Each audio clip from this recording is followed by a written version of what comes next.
provoked by question. You're on, so I won't be fumbling with that.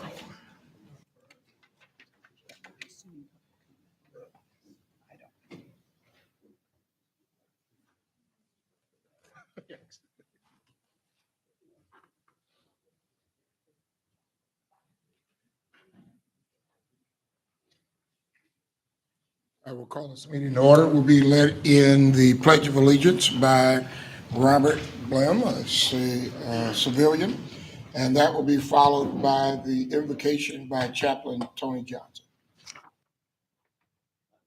Allegiance to the flag of the United States of America and to the republic for which it stands, one nation, under God, indivisible, with liberty and justice for all. Chaplain Johnson.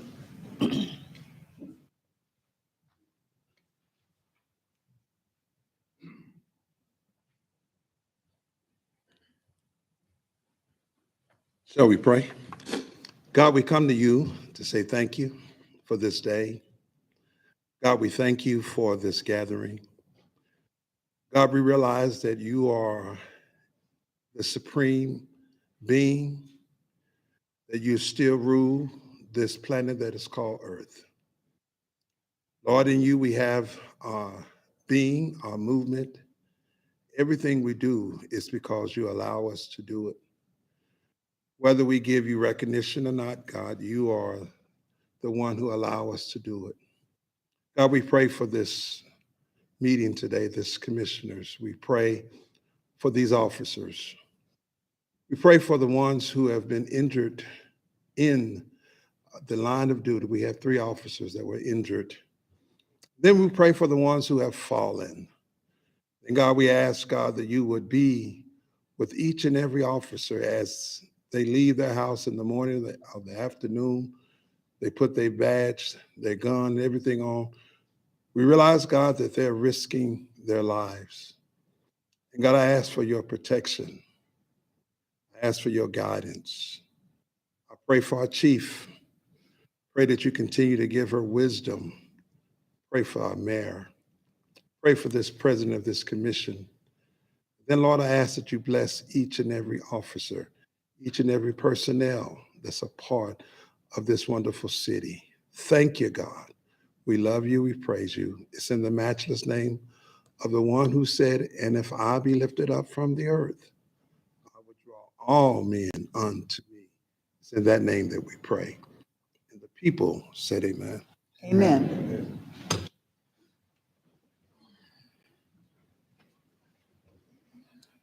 Awards and commendations. This morning, we have a certificate of appreciation for Lifegate Church, Pastor Brian Gallardo, Matthew Wirtz,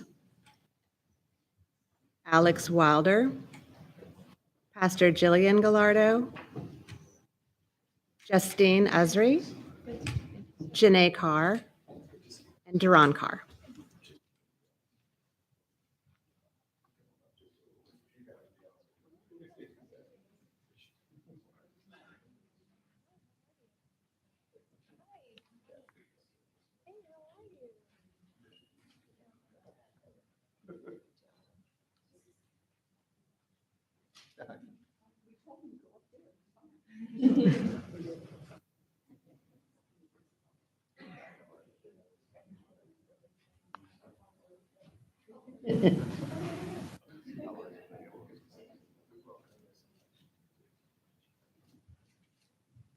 On February 28th, 3 members of KCPD's tactical response team were assisting a fellow law enforcement agency execute a search warrant when they were shot in the line of duty.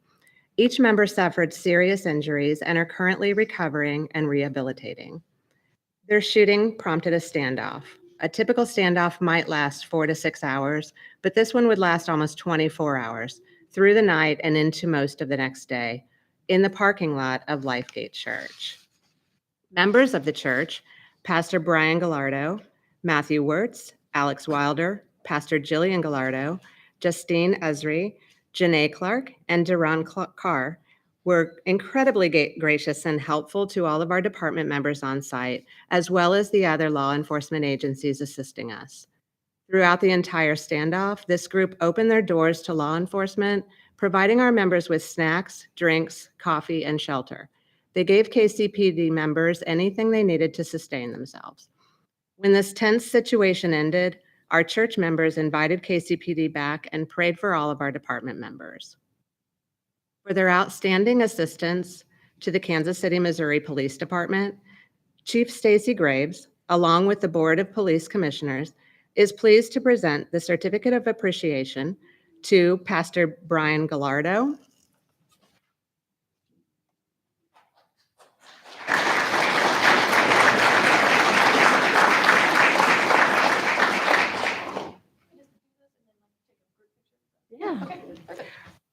Matthew Wirtz,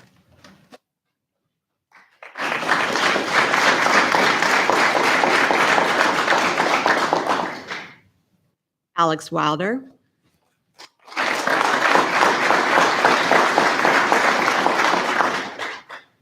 Pastor Jillian Gallardo,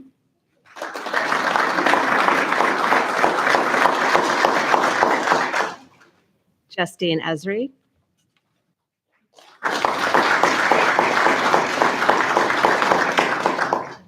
Janae Carr,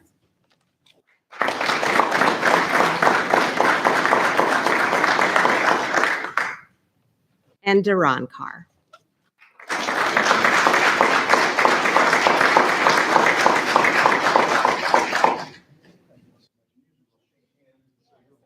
We want to come backwards. We want to get a picture. We want to get a picture with you. Thank you so much. Thank you so much, Pastor. Thank you. Sir, thank you so much.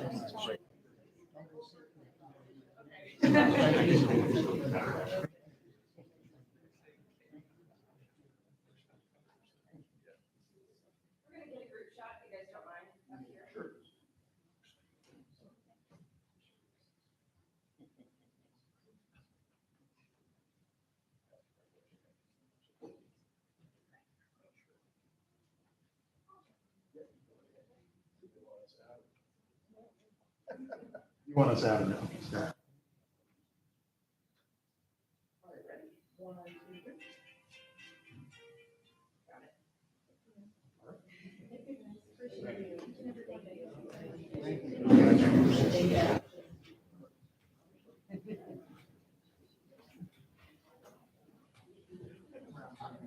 I'm doing the best I can. It's a long walk. Yeah. Yeah.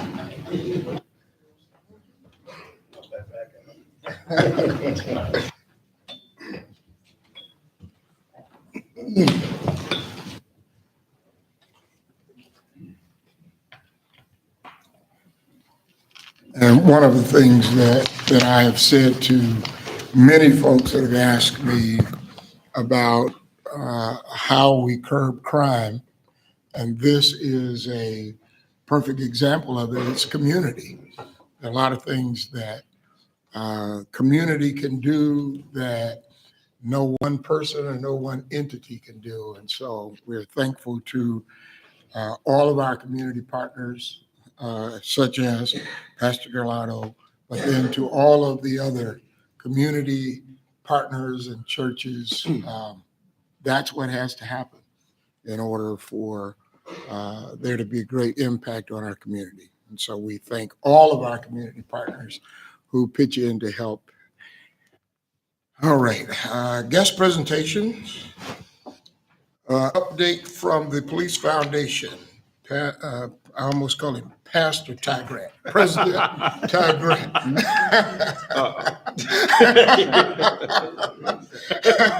not worthy of it.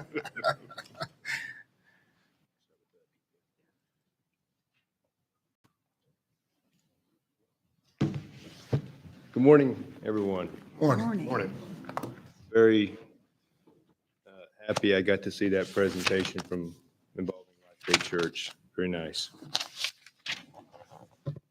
So I spoke with Bethany and asked to be able to come and present to you all today a bit of a recap on our call for backup, our one main event that we do each year, the Police Foundation does each year in support of our police department, you all. And that was just February 24th, I believe. So just a few weeks ago, we had that event, and it, my estimation, could not have gone any better. It was a wonderful evening. Some of you all were there. Great to see you there and supporting it as well. We were able to not only feed and have a good time and visit with over 900 citizens of Kansas City that came and sponsored tables and met our police officers, but we also were able to raise a record amount again this year. These are just some of the photos, and I should back up. The Police Foundation, just in review, exists as a philanthropic organization to help make Kansas City a safer community. We do that through the support of the police department and helping you all to be as successful as possible. Here's a few photos from the event. We had a lot of fun this year with some kind of silly photos with some old time, however they do that, put people in old police cars.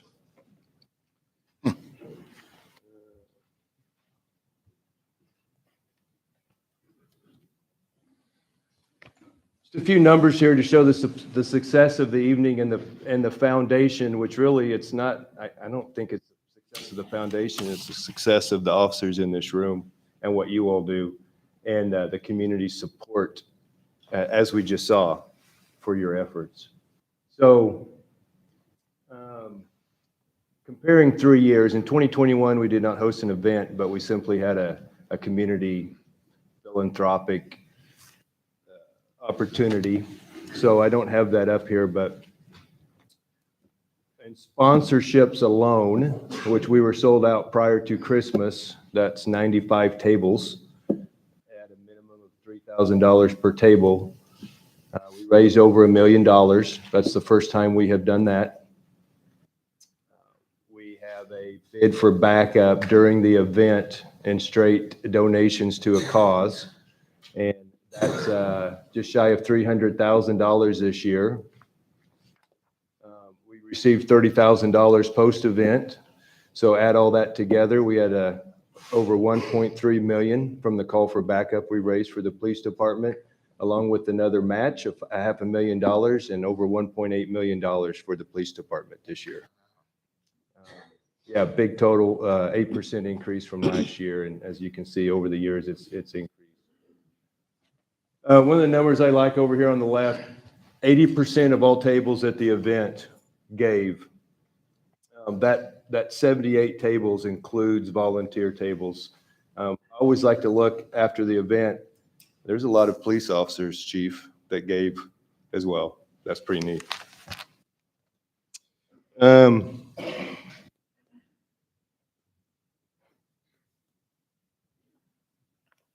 Just a few more items I'd like to talk about here. Some of the stuff we've done with, we have approved and purchased for the community this year. DNA equipment. See, almost $500,000 worth of DNA equipment for our crime lab. My understanding from Director Weiner is since the purchase of that and implementation of that equipment, we've seen a 55% reduction in backlogs of DNA testing needs, and that's even higher for violent crime backlogs, and over a 50% reduction in the turnaround time for those DNA tests. So I think we've seen already a very good return on investment from the purchase of that equipment. And literally that equipment has probably only been in use for a matter of months. And that is, those numbers are based on 12-month average with only a few months that DNA equipment's actually been used. We just approved some drones for a crime scene, which adds to that crime scene, the ability to investigate crime scenes efficiently. Hundreds of thousands of dollars in cameras and license plate readers, prioritizing high crime neighborhoods. We set up a community fund to help families in need that the social workers and officers identify while they're on calls for service. Quite a bit of back-end technology and software, not just to support this, but support the investigations and increase efficiency in those. This year's bid for backup was for a bomb and arson vehicle, response vehicle for the department at what's estimated to be well over a $600,000 cost that we approved to purchase.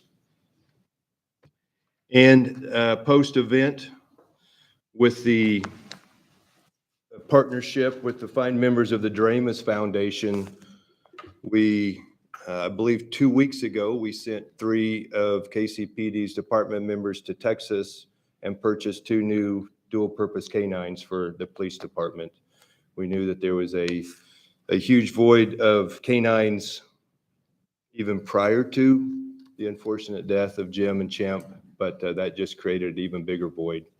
And we were able to fill that with two new canines, which have been here, I believe, 2 weeks now, and are training with your officers.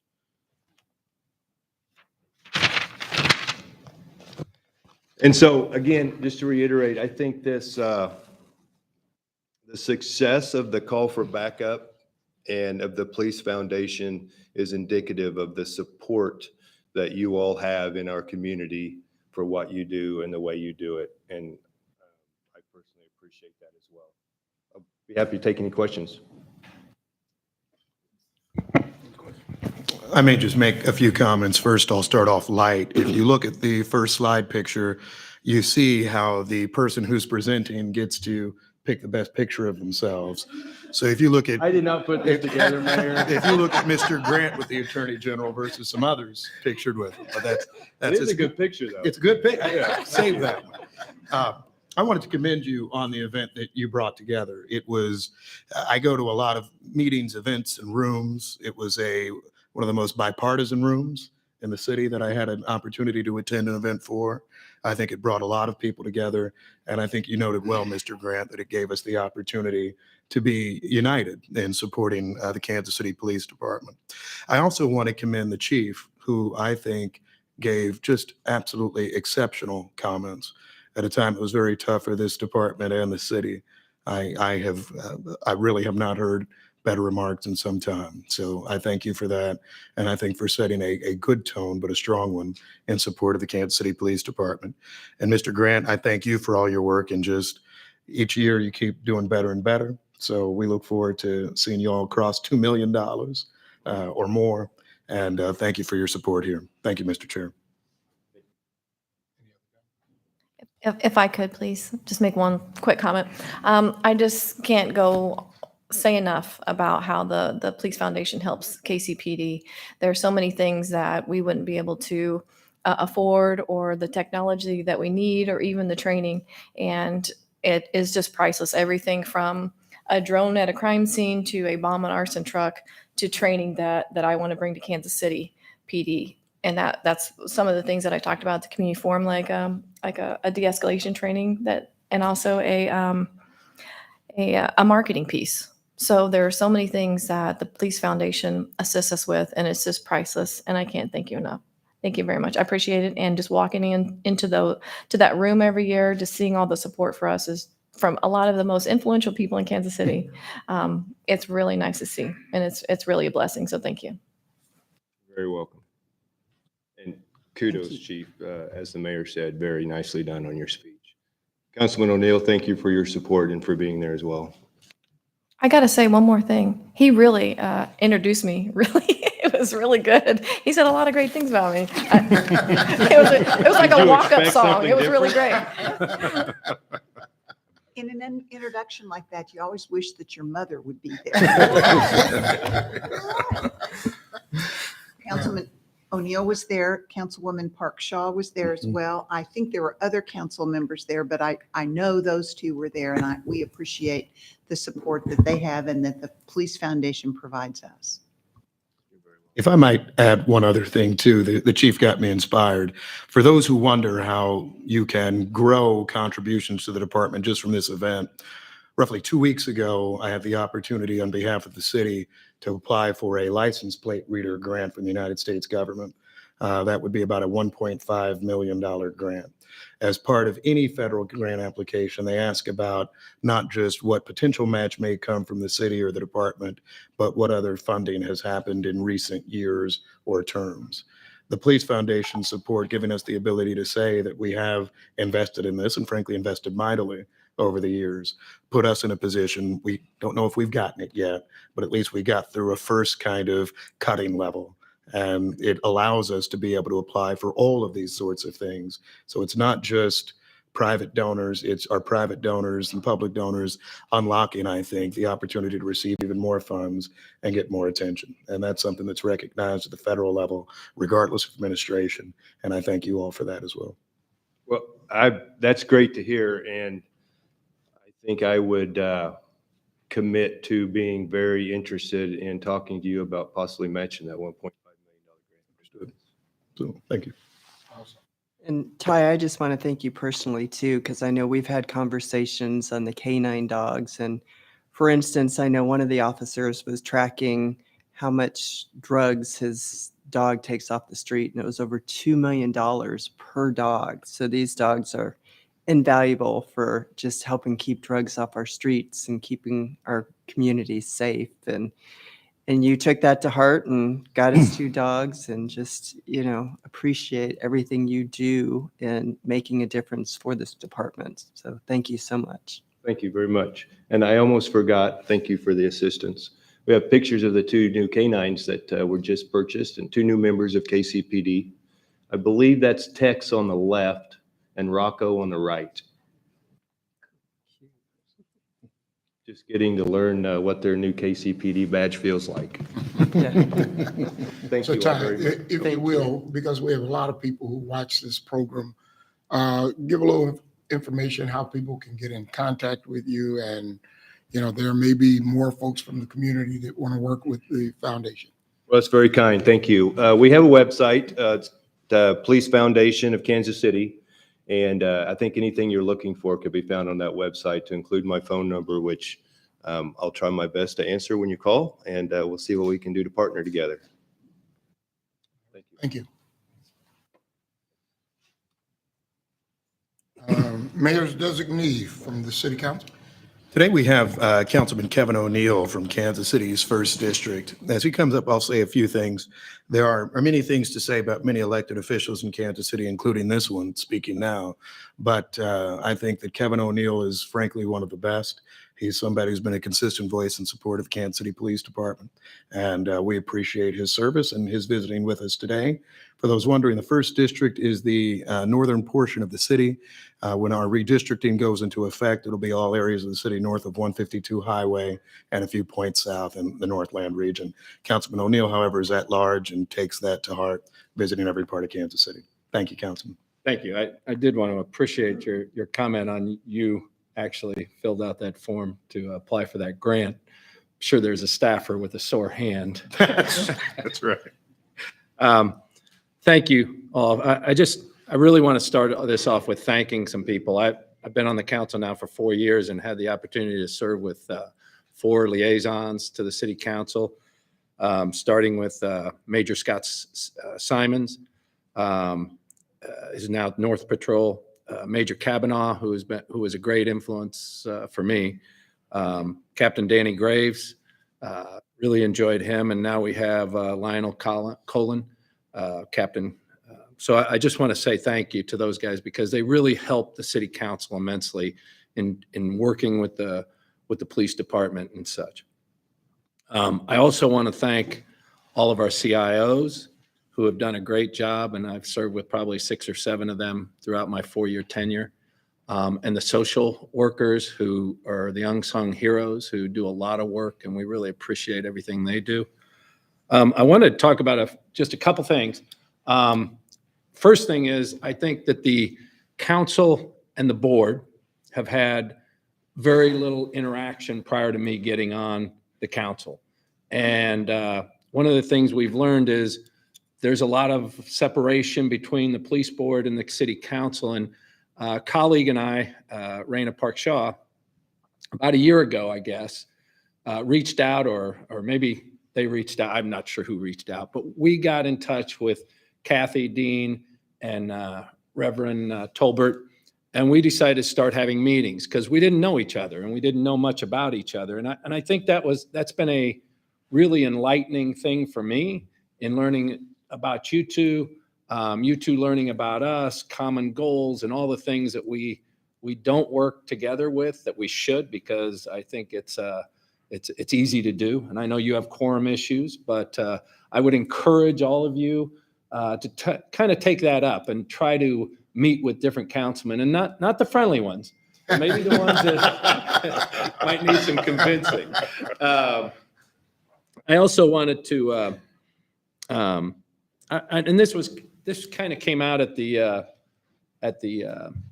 budget hearings last week. I think there's a real disconnect between budget spending and council understanding. And I see, I know there's a lot of information out there, and I think it's easy to get sometimes, but it's not easy to get at other times. And I think I would love to see, and we talked about this last week, we added it to an amendment, but I would love to see us dedicate an auditor to going over the expenses of the monthly police budget, so that we can get a better idea of where that money's going in a quarterly briefing or something. And, I hate to say it, but sometimes it's better to have just somebody else do it. It's not you guys, it's not the board, it's not us. It's a dedicated person to just to show what direction the department's going. Because at the end of the year, when we go to budget hearings, we don't know anything really about where the spending has occurred. We just know that, and I've heard too many times from council people, well, I don't know what they're doing with all that money. They keep spending it, but they don't tell us what they're spending on. Well, you do tell us what you're spending it on. We know that, but it's hard for some council members to get all that information. And it would be great to have that on a quarterly basis, so that their direction, if there is a challenging direction that the council sees, we can address it. And instead of at the end of the year, everybody trying to figure out what's going on. That's one of the thoughts I have. I'm looking forward to working with our new Chief Graves. I think one of the two things I was so impressed with when she was first appointed was she appeared on 22nd floor about 30 minutes after she was sworn in. And I can't tell you if that's ever happened before, where a chief was immediately on the 22nd floor. That meant a lot to me. And then a week later, I heard she redeployed 15 people to the Northland, which, we've had trouble timing-wise on getting people to respond to Northland incidents. So that was very important to us in the Northland. We passed a $2 billion budget last week, about $284 million. I think it was about a 6% growth in last year's budget. It wasn't what you requested, I know. We tried to add some extra money at the end. We didn't get it done. I know we're down 300 officers, and I just want to know that the council, anything we can do to help in recruitment, I think we have to find ways to get more officers, and I know you're working on that, but I just want to say anything we can do. And I'll shut up and just say my condolences to the family and friends of Officer James Muldbauer and Champ. I know that was a tough thing for your community, and it was a tough thing for our community too. So thank you. I appreciate the time. And any questions? I just have one comment, if I could. You talk about the budget, and that is one thing, me coming in, that we're making those intentional efforts to meet with city council. I know Deputy Chief McCollum has reached out, and I've appreciated all the city council that have either come over here or allowed us to come over to their office and have discussions specifically about the budget, but anything else that you may have questions with. So we're going to continue that throughout the year, continue to have conversations about, I've talked to Deputy Chief McCollum about how money is spent, and just to make sure that there is information that's shared at City Hall of where those fund dollars come from. It's one thing to look at 300-page document with lots of budget line items, but it's another to just have a conversation as we go. So we have all intentions to continue those conversations. So thank you for your participation in those specifically. And I appreciate that. And Derek did a great job explaining your needs in the meeting we had. So I do appreciate that.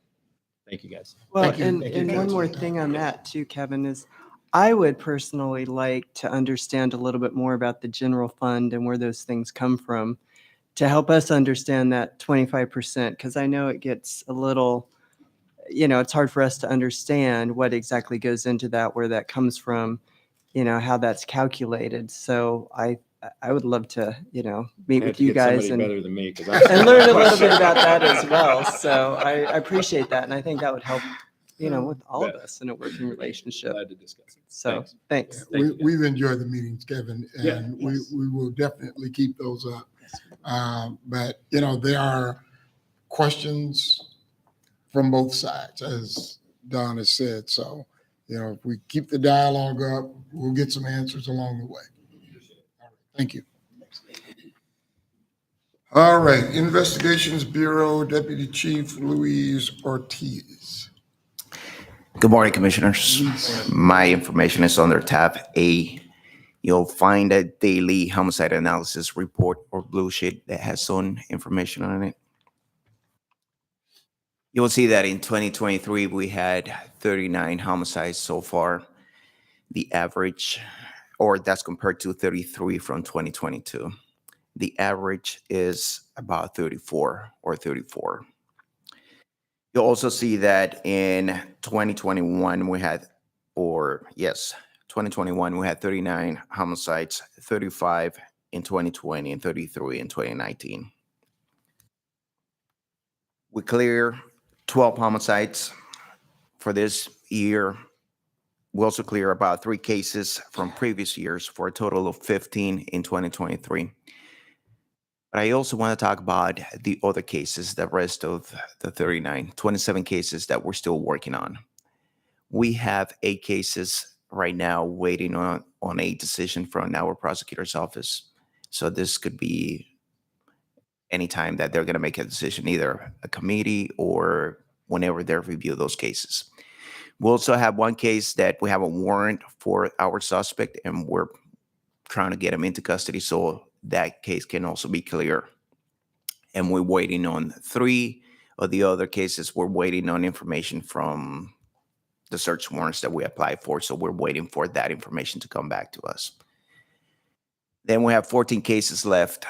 10 of those cases we already identified a subject. We still need to work on those cases, on those subjects, to get the probable cause to that level where we need to send it to the prosecutors. And then out of the 39 cases, we only have 5 cases that we still need to develop a suspect.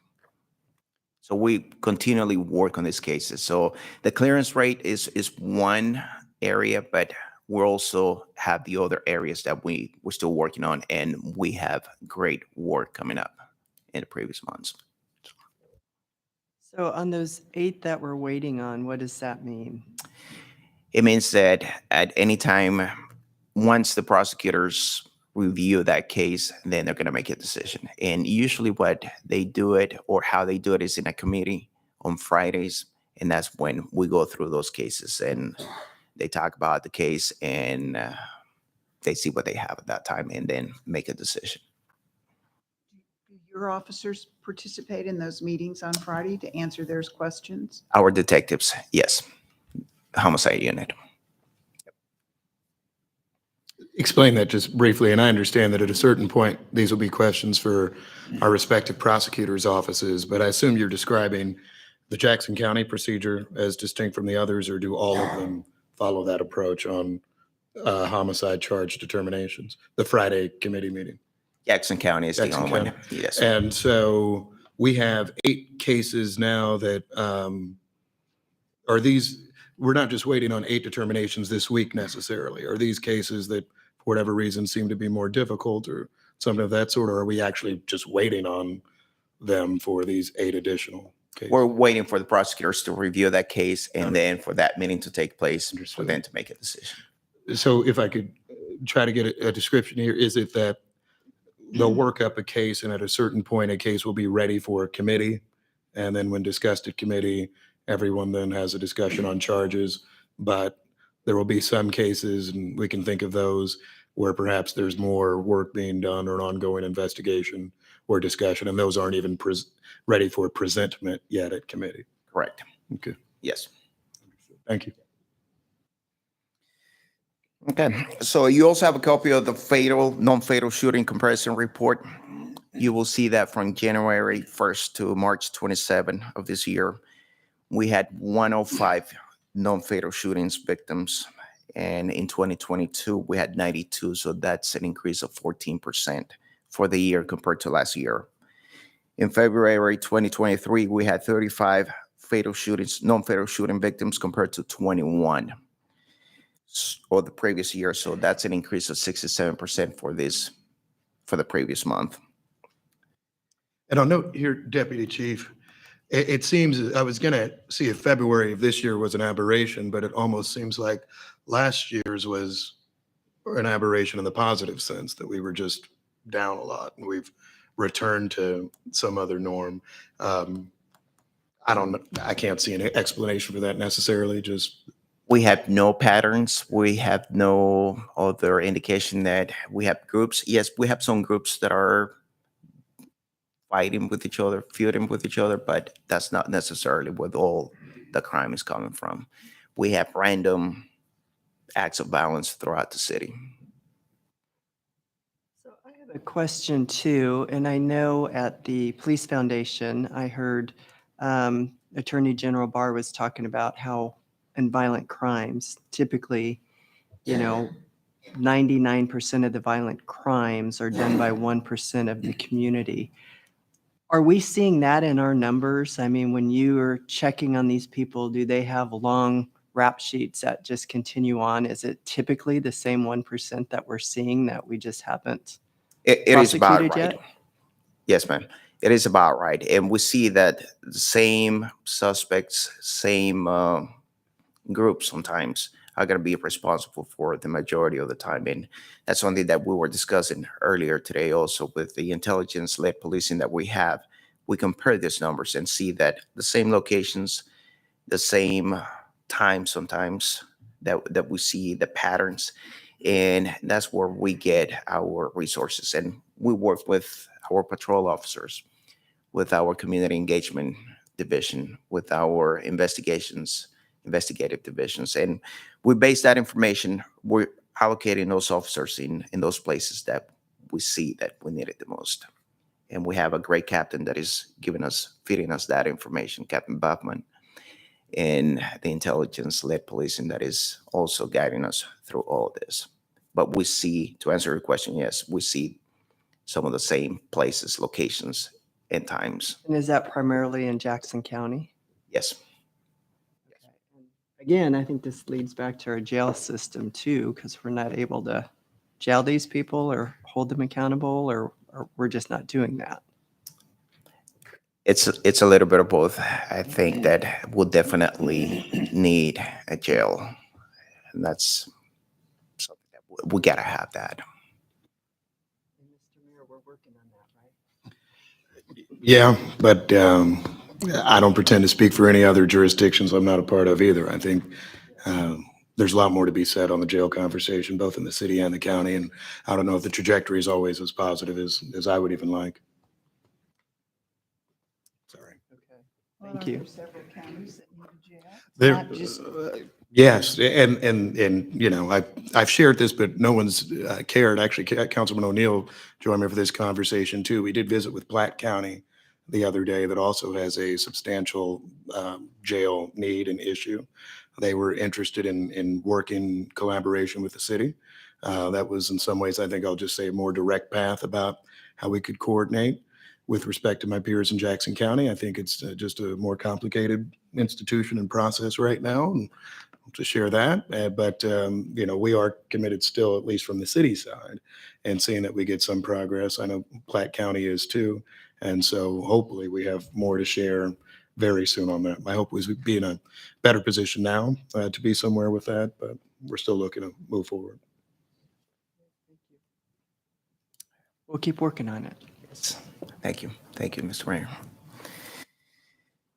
All right, the February 2023 non-fatal shooting report is listed under tab A, also on page 2. You will see that on that report, we had 35 non-fatal shootings, as I mentioned. Out of those 35, 26 of our victims were cooperating with us, or they say they wanted to cooperate at a time that we made contact with them.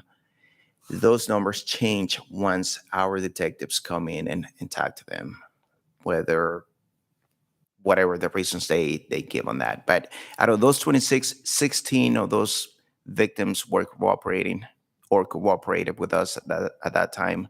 And you can see that we filed several cases. We had 2 cases submitted to Jackson County, 2 to the federal agencies, 1 that got PFI'd, waiting for an anytime, or we're going to send that as an anytime case that we call as an anytime. And then the other ones we're waiting on other reports, lab reports, and other information that we need. So just for clarification here, and you're teaching us a lot today and it's appreciated. So typically, of our 35, 26 are initially cooperative. Right. And then usually there's some actual drop off. So when somebody's first shot, they're comfortable saying, oh, somebody shot me, or I'm gonna get this person. And then with more thought and time, I guess we see a typical drop off, and that's consistent with most months. That is consistent, sir. Yeah. And what we find sometimes when we make the initial contact with them, they say that they want to cooperate. And then once we verify that information that they're giving us with our investigative tools, then I think that's another area where they don't want to come and say that they want to cooperate anymore. Once we confront them with what we have, then that goes away. So, and that's how we ended up with, in this case, 16 victims only. How many touches do we usually make with someone who has been shot? Now, perhaps it's quite a few, and I apologize. The most I know about this is from a criminal procedure course in law school. I assume time of the incident or shortly thereafter, there is some contact. Perhaps it's not the detective level, or is the detective involved that early? It is the detective. The detective, well, our officers will initially start making contact with the victim, then the detective, then we go to the hospital and try to make contact again with that person. If that person still says no, we still call them. We call them twice.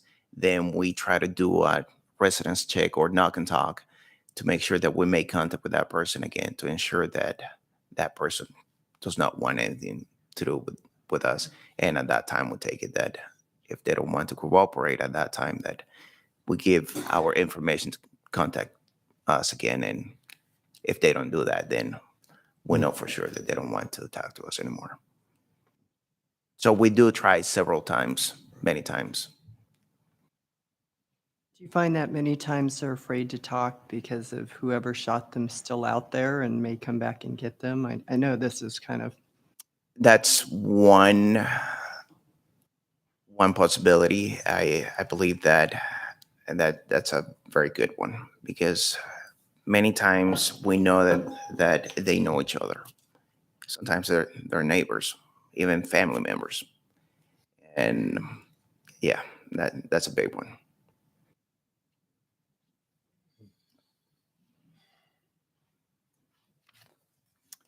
Okay. Any more questions to that? I could go a long time on it, but we'll let you keep going. I mean, it's fascinating. Yeah. Black males accounted for the highest number of non-fatal shooting victims with 20% or 57%. Black females and white males were second with 6 victims, as we can see there, or 17% each, and white females were the remaining 3 victims with 9%. The age group with the highest number of non-fatal shooting victims was 35 to 44 with 10, 25 to 34 was second with 9, and the third was 18 to 24 with 6. And the remaining age groups were 45 and older and 17 and younger with 5 each. We identified 5 suspects. 4 of the suspects were 4 black males, 4 4 of those suspects were black males, and 1 was a white male. There were 2 suspects in the age group of 35 to 44, and 1 suspect in each of the following age groups: 0 to 17, 18 to 24, and 25 to 34. On page 5, you will see that recover firearms report were recovered 139 firearms in February 2023 compared to 157 from the previous year. The 5-year average is about 161. On page 6 through 16, you will find the monthly case submissions and disposition reports. We submitted a total of 234 cases to Jackson County prosecutors. 196 of those cases were to Jackson County, 22 to Clay County, 16 to Platte, and 0 to Cass County. Prosecutors filed charges in 70 cases.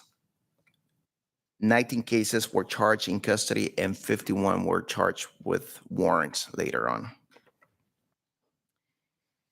11 cases were returned for additional work, and 90 cases were declined.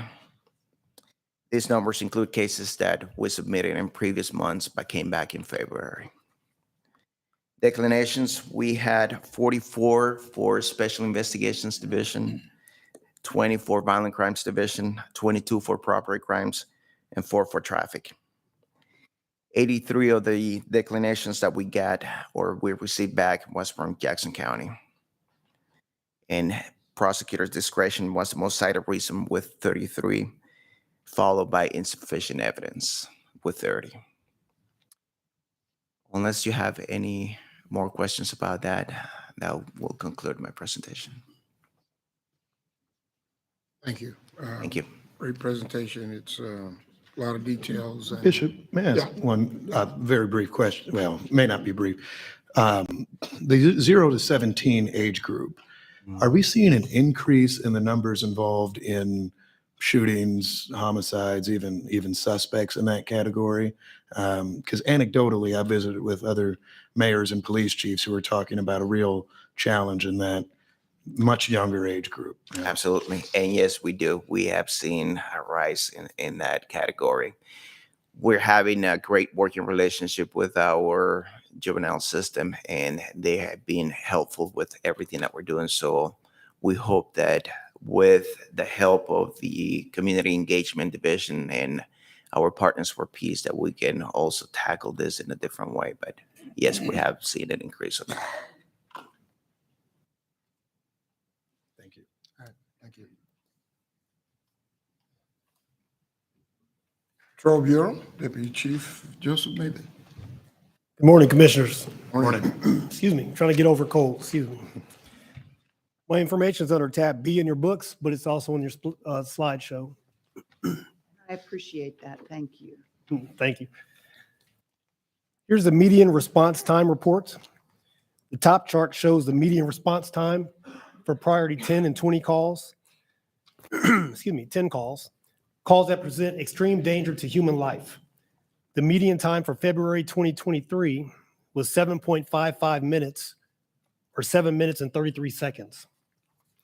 That's a 5-second decrease from the previous month.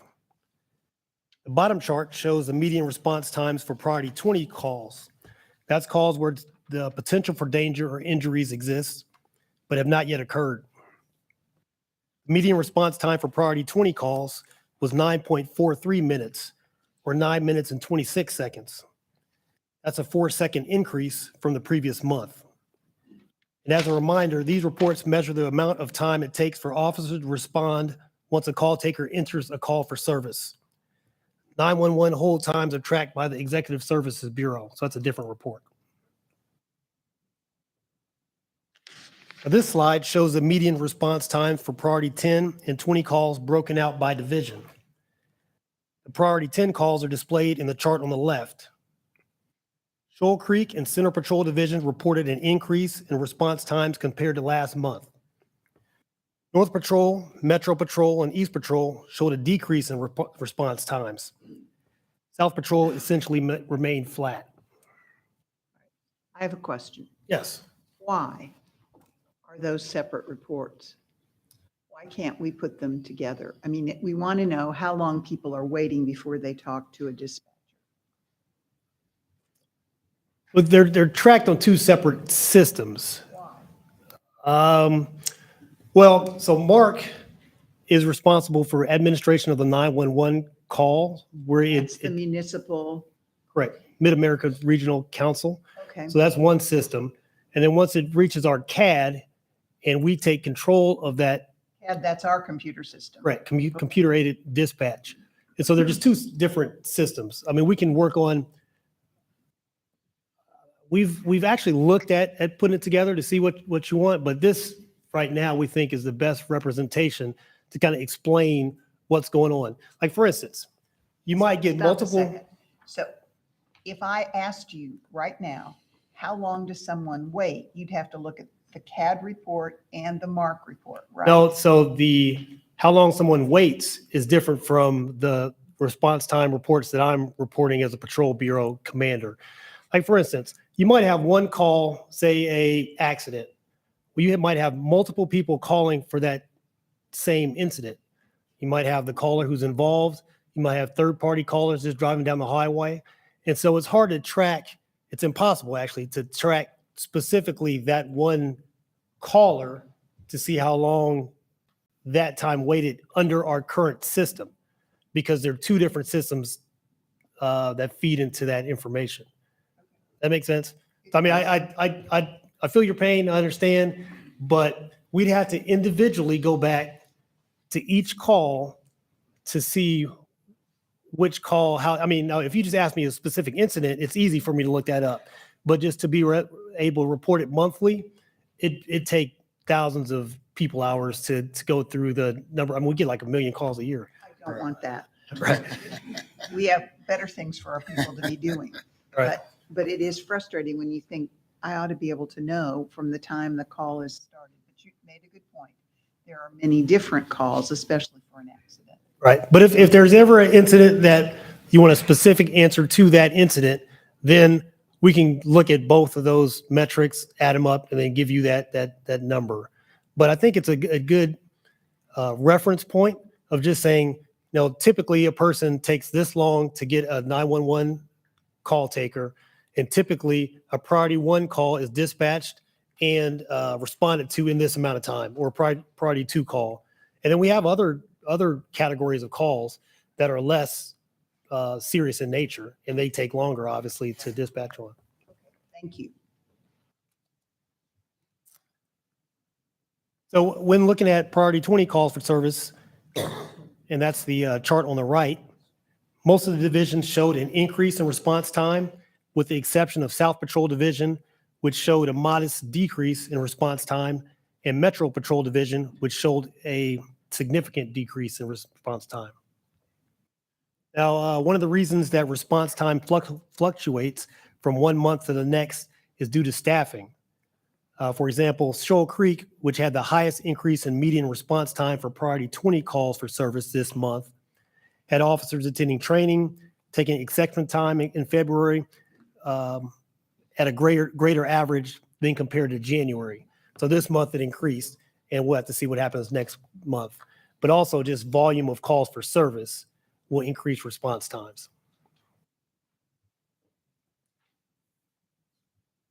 Moving on to the February 2020 traffic summary report. The chart at the top of this slide shows citywide total crash statistics. In February 2023, there was a reported 1,428 vehicle accidents. That's a 25% increase from February of 2022, where there were 1,143 accidents. Now, from January 1st of this year through February 28th, there were a total of 2,799 vehicle accidents.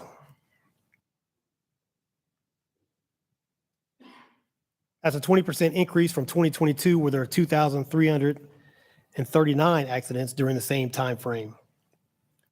The bottom chart shows the number of traffic fatalities in 2023. From the beginning of the year through the end of February, there were 10 traffic fatalities compared to 17 during the same period in 2022. And as of yesterday morning, there were 14 traffic fatalities compared to 29 for the same period last year. That's a 52% decrease. Now, this slide shows fatal crash statistics from February. One item of note is that 9 out of 10 individuals killed in fatal crashes during the months of January and February were male. As we get further along in the year, we'll be able to have a wider data set to analyze the fatal crash statistics to determine trends. If you remember, the beginning of this year, we kind of reviewed the previous year to see trends, and we showed that obviously seatbelt use, impairment, speed, these were typical indicators or contributors to fatal crash statistics.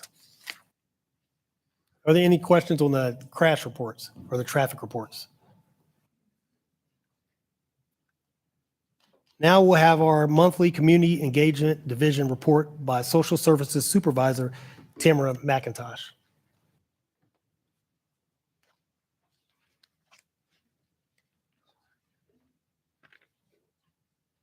While they're getting set up, if I could, I just want to go back to Mr. Mayor, when you talked about the youth violence, the 5 that were between the ages of 0 and 17.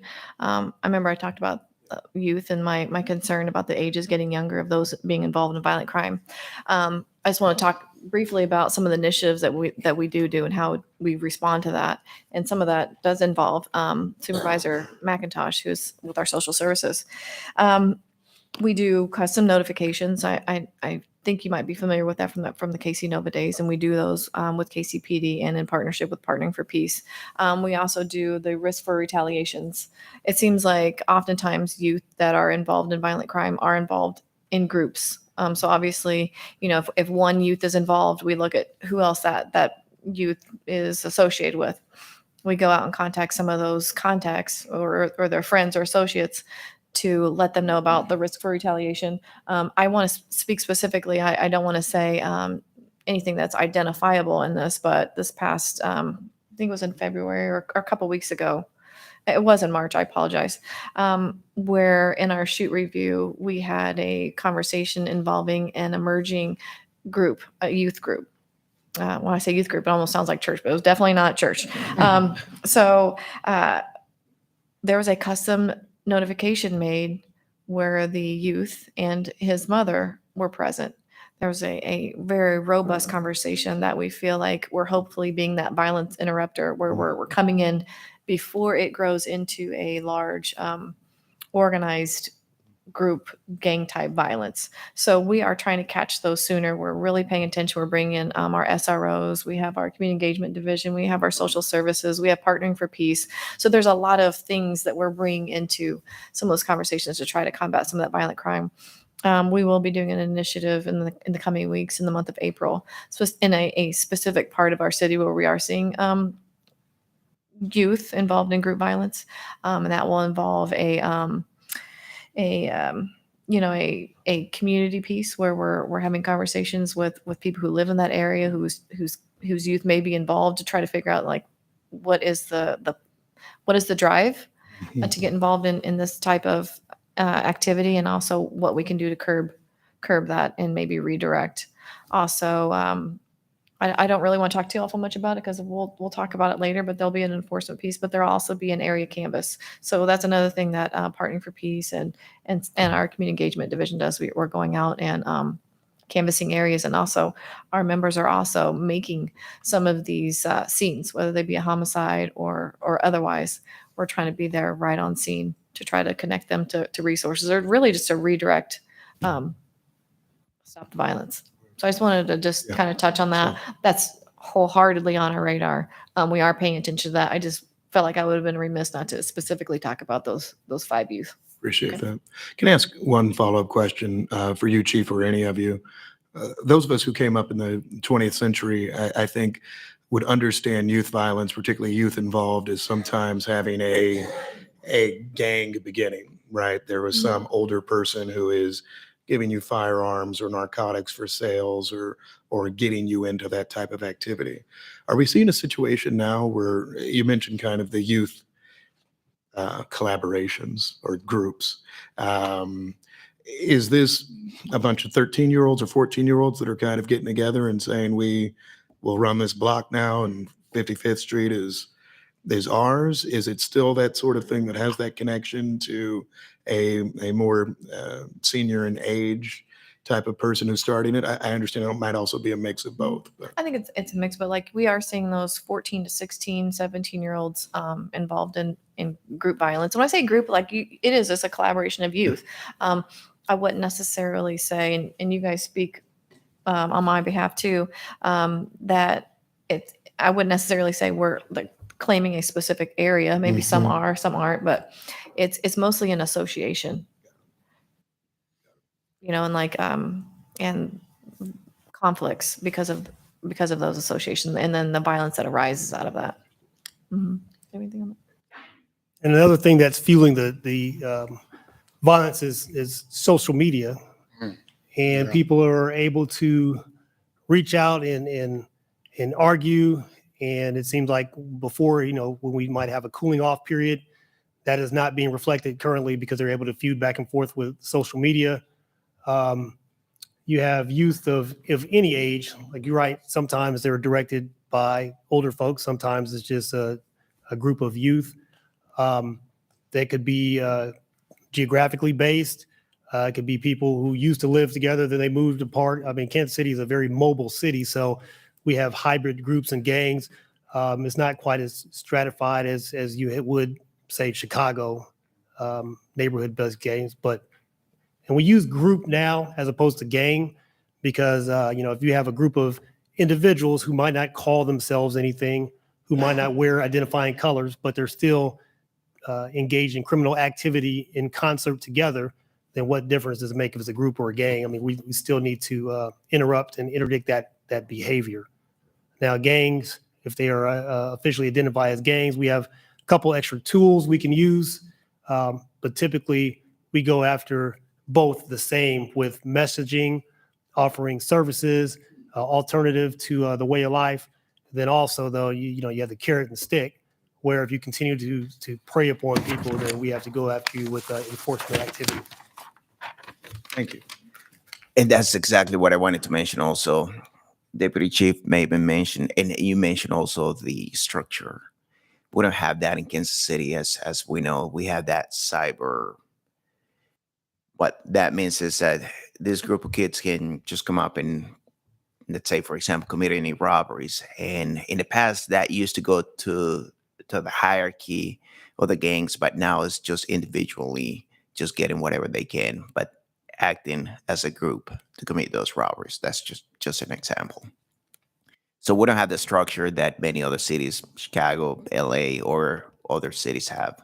We had these loose groups committing crime. Are we seeing much of a commercial, even if unlawful, part of it? So is it youth who are selling narcotics or stolen gear, or is it really as simple as something we may remember, which was this set of people are mad at that set of people and they're really just in a fight, but they're all armed now. So instead of beating up somebody at a high school, you're shooting them. Right? I think it's a little bit of all of them. We still see drugs. We still see robberies, setting them up on Facebook and other platforms. That's a big one. So we're definitely recommending people just to come to police stations and do any transactions, just so that they don't have to go to different places. But we see everything else, that feud going on, ex-girlfriends or girlfriends talking to somebody else. That sometimes is one of our biggest problems that we see. Thank you. Good morning. I just want to first say thank you to Councilman O'Neill over there for, always being supportive and giving us positive feedback on social services. So we appreciate you. Also, I know everyone is familiar with social services, and there might be some that are not. So I'm not going to reintroduce you to us. I'm just going to give you a whole recap of what we do and the positive things that we're doing for the community and for the citizens. Just wanted you to walk with me a little bit on some of the things that we do on a daily basis. Our days start early, some late. We get emails, referrals by patrol officers from the night before. we get stopped before we walk out the door. We get stopped in the hallway to discuss a case that has occurred or a family that's in crisis. Immediate and urgent needs on scene at the very time the crime has occurred. Detectives requesting assistance or help talking to a family that is in crisis or has no faith in the police department. Handling 911 calls for services or going to various scenes involving shootings, domestic violence, and child endangerment. Getting calls at our desk phones to check the welfare on an elderly woman that has dementia, no food, no utilities, or who has been left alone with no one at all. Completing hotlines to the Department of Health and Senior Services to get them involved regarding guardianship, placement for stability and security. Contacting delivery services or in-home services to do chores, grocery shopping, and laundry. Going to hotels to see single mothers that want to give up their children because what they have to offer is not enough. Excuse me.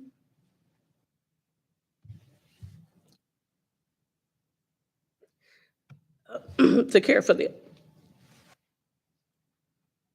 I'm sorry. Giving them help with resources.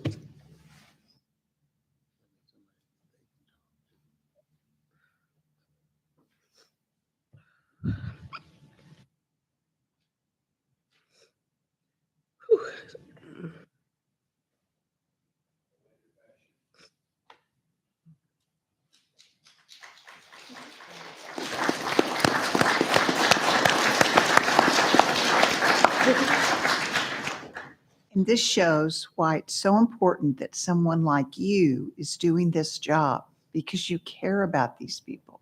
Thank you. And let me mention, Chief, while she's getting herself together, this is why we need to have wellness checks in place, because there are so many of these jobs, even the call takers, and of course their position. As a pastor, I've dealt with this for 40 plus years, and over the years you become a little more tolerable, but I can remember some of my first years of pastoring, I was just like that when you see what people are really living through. So it's important that we encourage our officers even to take time for these wellness checks. So, thank you. To meet their needs, shelter, permanent housing, and food. A referral to a therapist to address the trauma they have experienced. Contacting Children's Division to assist with children in a bad situation and ensuring that they get the care and safety they need.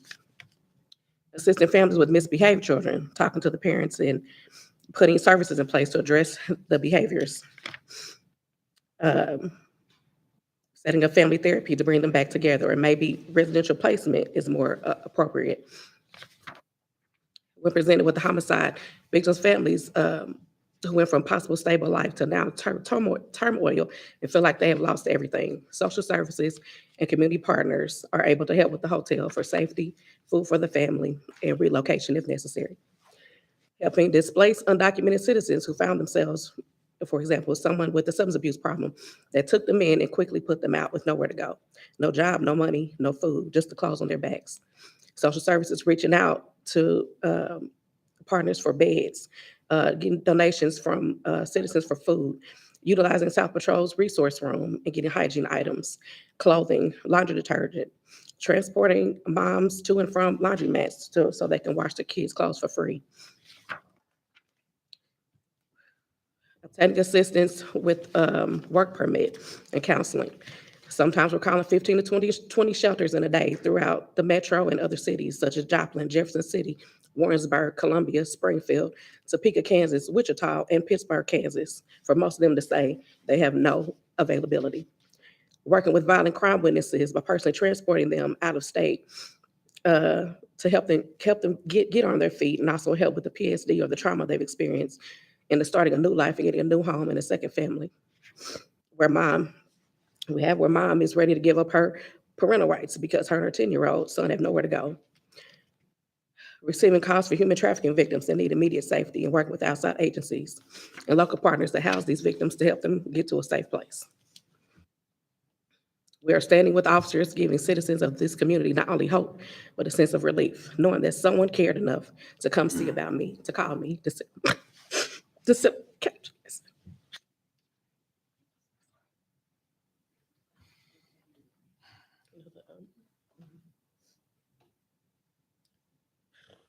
Social service specialists, like I said, a recap, we respond to service referrals from KCPD officers, accompany officers in patrol vehicles on resident checks and other field work when needed, quickly assess and recommend appropriate interventions